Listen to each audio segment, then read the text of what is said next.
course it decides to start thunderstorming as soon as I want to film.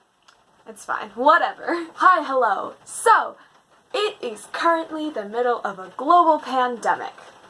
I've been social distancing for 31 days now, and I have been spending my time by reading and watching The Lord of the Rings for the very first time. It has been a magical experience. Nothing else is going around in my head except thoughts about Lord of the Rings, so I thought that if I made this video and, got some of my thoughts and feelings out, that I would be able to move on with my life. Today I'm going to be talking about The Return of the King by J.R.R. Tolkien. I don't know if that's how you pronounce his name, but I don't really care. This is the third and final book in the LOTR trilogy, so if you have not read the rest of the series, or this book for that matter, leave this video now because I don't want to spoil this gorgeous series for you. Ooh, thunder, how fun. Okay, I have a lot of thoughts, so yeah. The first thing that I would like to talk about is the writing style. It's just absolutely beautiful. There's really not much else to say other than it's stunning and gorgeous and super flowery, but I loved every second of it. And honestly, if this series slash book was written, like in a more modern way, I probably wouldn't have enjoyed it as much. Not that there's anything wrong with like modern writing or anything, but it's just this story needed epic writing, and that's what it has. I will say that having such like dense writing and just everything about it kind of made it a little hard to follow, and it was a little slow at times, but at the same time it really helped me to kind of focus. Like, it forced me to really have to concentrate on what I was reading, and I really put a lot of effort into understanding what was going on, and I'm very glad that I did. I am a little worried for reading other books now. It's really jarring to go from this beautifully crafted and intricate writing to just like a modern book. It's a lot to handle. Okay, the next thing I'm going to talk about is the world of this story, and that would be obviously Middle-earth. So I'm going to be completely honest here, I did not put two and two together that Middle-earth is our world just in like the far past until after I had finished the series, because I was watching a YouTube video, I believe, I don't remember what it was, but basically it said how it's like our world, and then I was like, oh, everything makes sense now. It clicked in my brain, and it was beautiful, and I was mind blown. Middle-earth, hands down, just no hands are down. It's the best written world that I've ever read about and experienced in my entire life.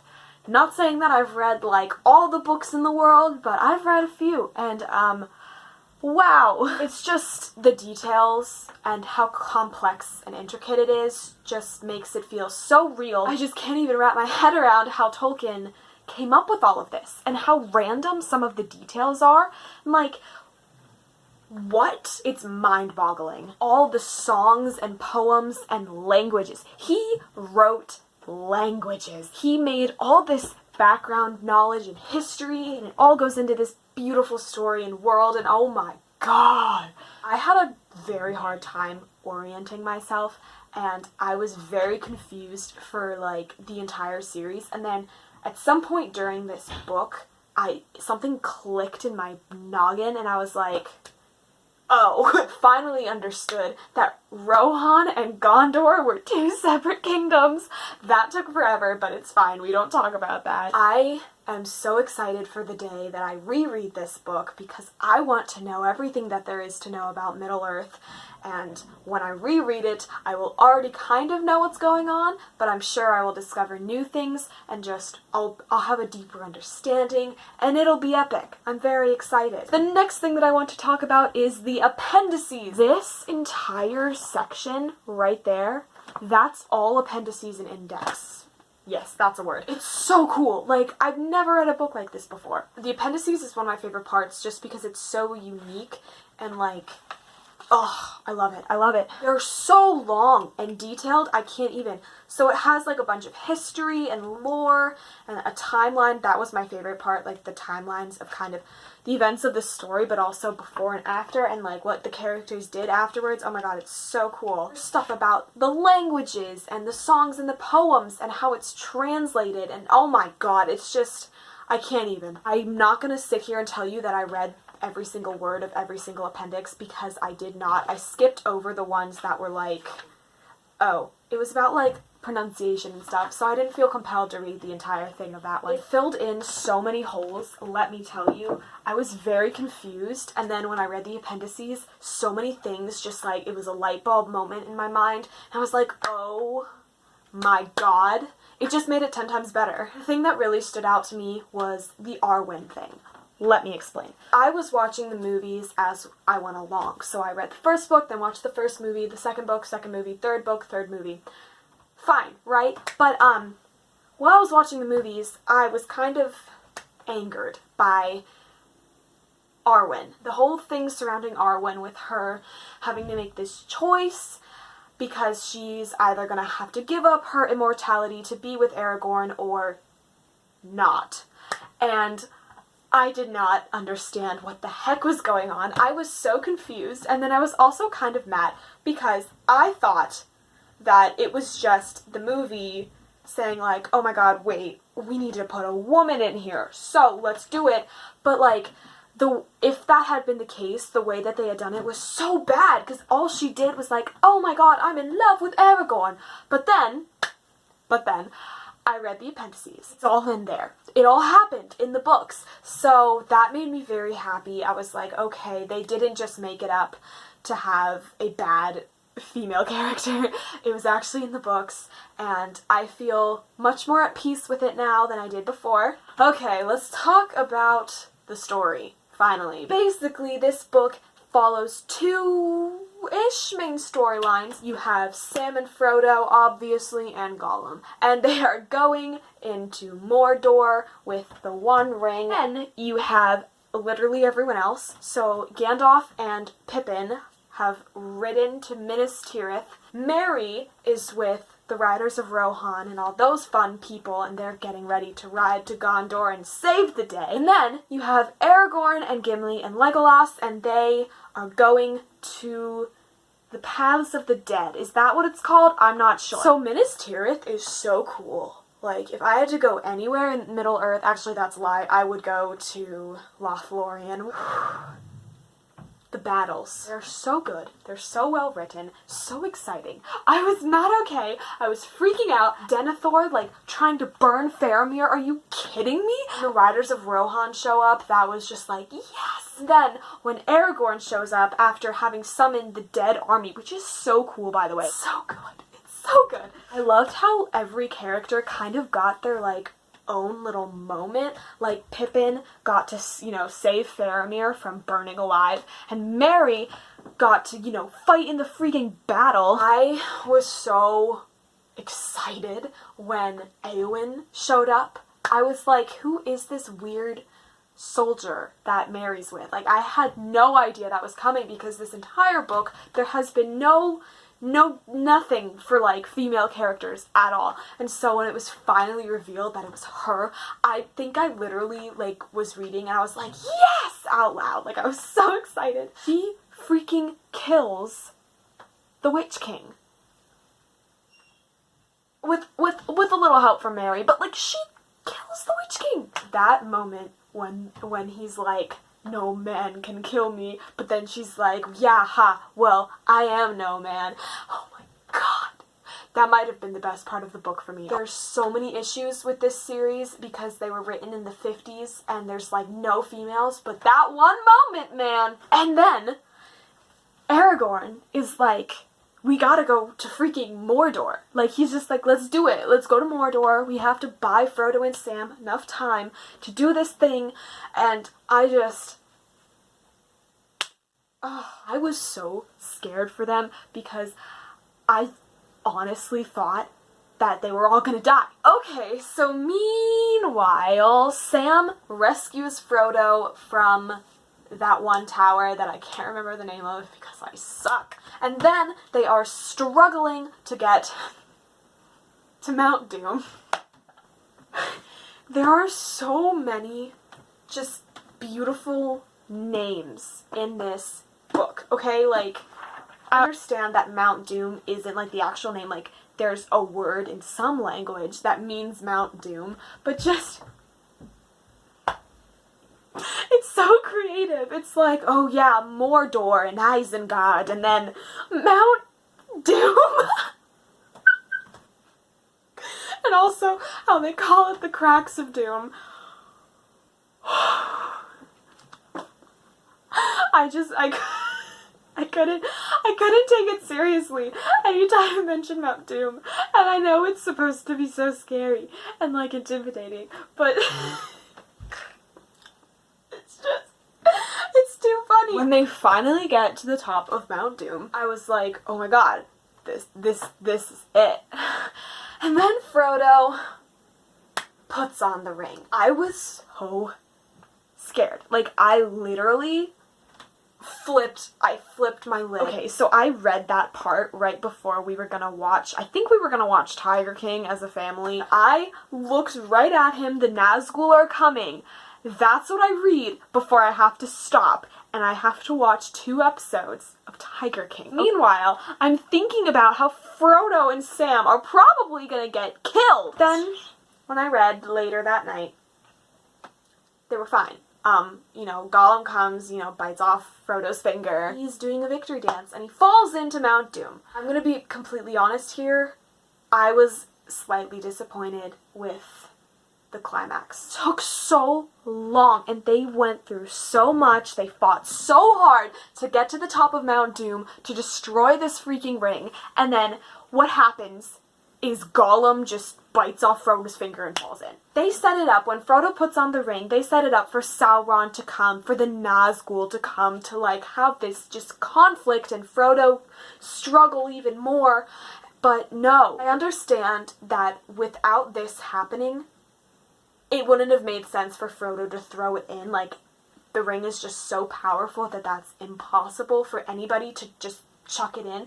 But I wanted more after all of this. The more I think about it, the more I'm like, it really was the only way that this possibly could have happened. Unless, Sam or something attacked Frodo and got the ring off and chucked it in. But there's no way Sam could have done that. So after, the ring is destroyed, everything's fine and dandy, Sauron falls, no one really dies in the Fellowship anyway. I loved how much time was given to the aftermath. It's literally 5 or 6 chapters and it's so cool. It really gave me a chance to, ease into saying goodbye and, see how all the characters kind of deal with the aftermath, especially Frodo dealing with the pain that he still gets from his wound. It really gave me so much more closure than it would have if it was just yeah, the ring's destroyed, now everything's great, the end. No, it actually showed us, the reader, what happens afterwards and how the characters are affected and what their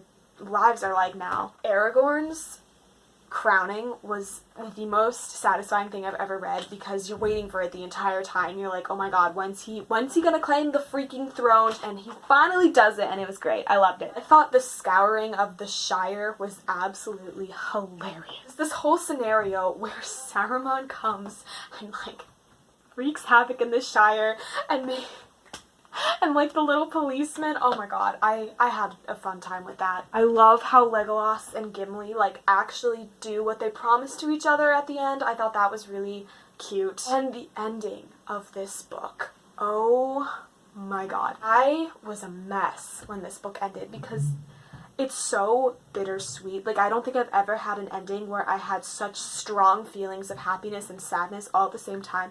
Because I was happy, obviously, that, everyone was okay and that they had saved the world. But then, on the other hand, all the magic, pretty much, is leaving this world, including Frodo himself. The ending was perfect, though. They couldn't have done anything better, but it hit me hard, man. Last thing I'm going to talk about is the Fellowship. I'd like to start out by saying that Sam is my favorite character, but I will talk about him last. Gollum is my least favorite character.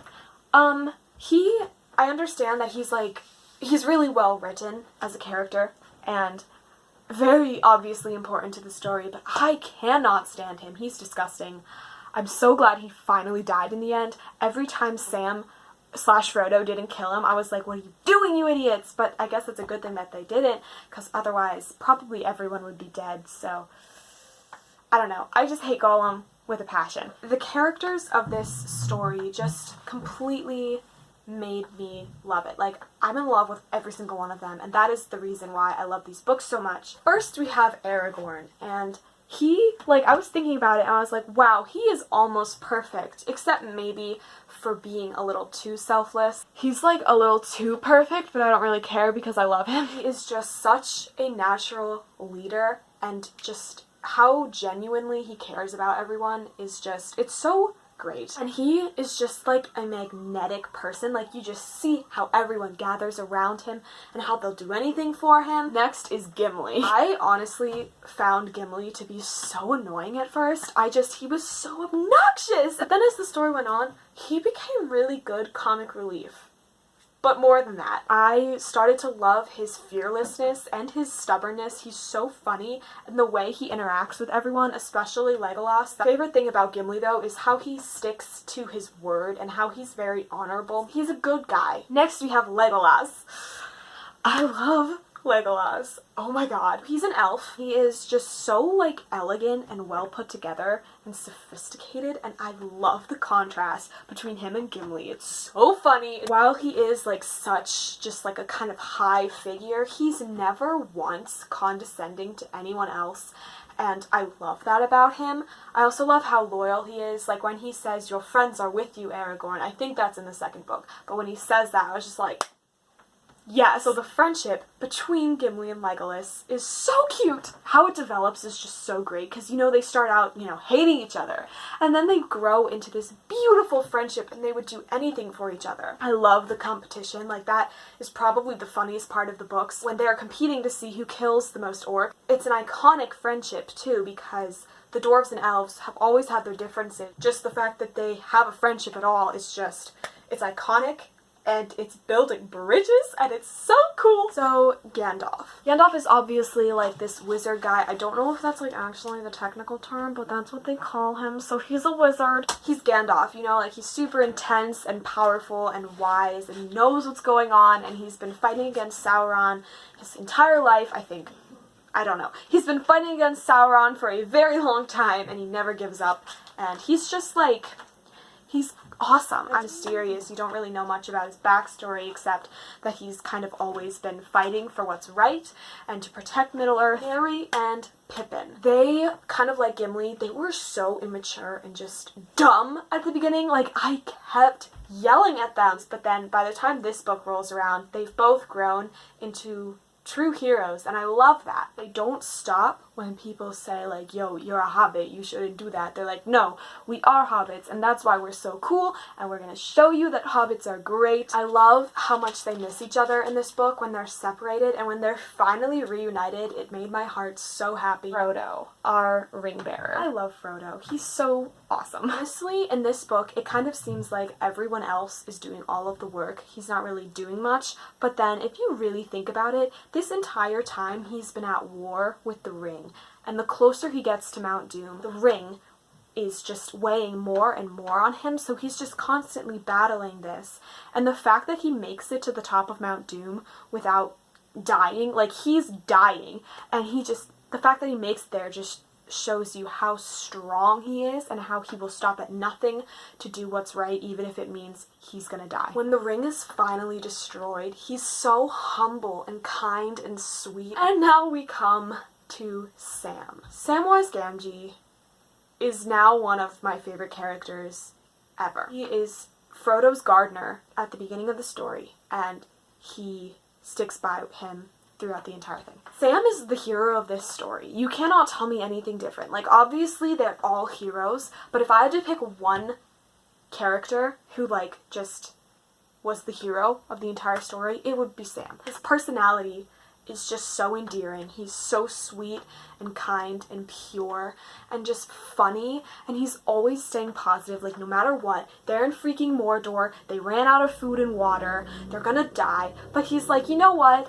Let's stick on the positive side. Like, there's always something positive that you can find in every single situation. His freaking loyalty. He gives up everything for Frodo. He stands by Frodo until the end, even though he knows he's gonna die. He's like, you know what, Mr. Frodo, I'm coming with you because I love you, and I will stop at nothing. I will always put you first. He always gives him his water, his food. He doesn't sleep to protect Mr. Frodo. He does whatever he can, no matter what it means for himself.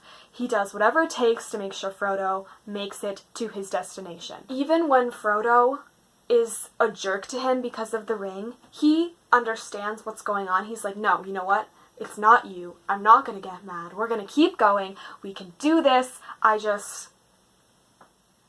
I honestly don't even know what to say. Whole internal conflict that he has, you know, when Frodo gets killed by Shelob, when he's trying to decide what to do. And he realizes, like, you know what? I don't want to be the hero of this story, but I have to, because Frodo's dead, and I can't let his death be in vain. And so he's so scared, but he takes that freaking ring and he tries to get to Mordor. Honestly, this entire series is just about the relationship between Frodo and Sam. Like, yeah, the War of the Ring, obviously, but their friendship is one of the most beautifully written things that I've ever experienced. Their love for one another is so strong. They are tested so much throughout this book. This book especially, like the whole series in general, obviously, but this book especially, they're tested so much. And yet, they come out through the end with so much more love and support for each other than they had at the beginning, which was already a lot. There's really not much I can say about it, because hopefully if you're watching this, you've read the books and you understand. But it's just one of those things that is so good and so beautiful and pure and just, oh my god, I can't even. That's my favorite part of this entire series, hands down, is just their relationship with one another. So, overall, I obviously give this book a 5 out of 5 stars. It is one of my favorite books that I have ever read. The whole series is one of my favorite series ever. It's beautiful. I loved it so much. That is it for today's video. Thank you so much for watching. I hope you enjoyed it, and I hope you are not going crazy during this weird time. Have a great day, and I will see you next time with another video. Crafted, intricate, excuse me. The next thing, well, that was strange. The pendies, I don't remember what they were. Oh my god! We have, and also